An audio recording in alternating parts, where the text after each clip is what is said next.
రాజన్న సిరిసిల్ల జిల్లాలోని తెలంగాణలోనే ప్రసిద్ధ పుణ్యక్షేత్రమైన వేములవాడ శ్రీ రాజరాజేశ్వర స్వామి వారి ఆలయంలో దాదాపు 500 మంది అర్ధమండల శివదీక్షలు స్వీకరించారు. నుదుటిన విభూది కుంకుమ ధరించిన శివస్వాములకు అర్చకులు రుద్రాక్ష శివమాల ధారణ చేశారు.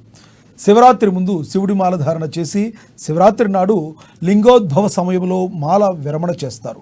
అయితే దాదాపు 32 సంవత్సరాల నుండి ప్రతి ఏటా శివుడి మాల వేసుకోవడం ఆనవాయితీగా వస్తుంది.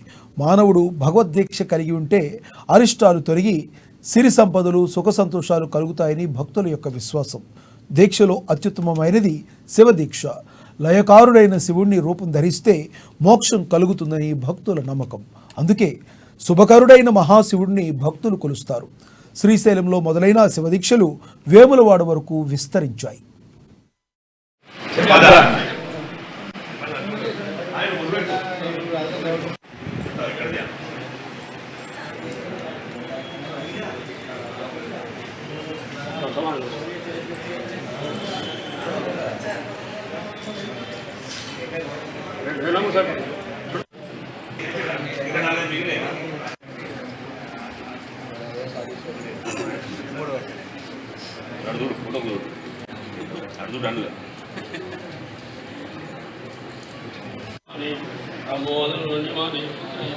అని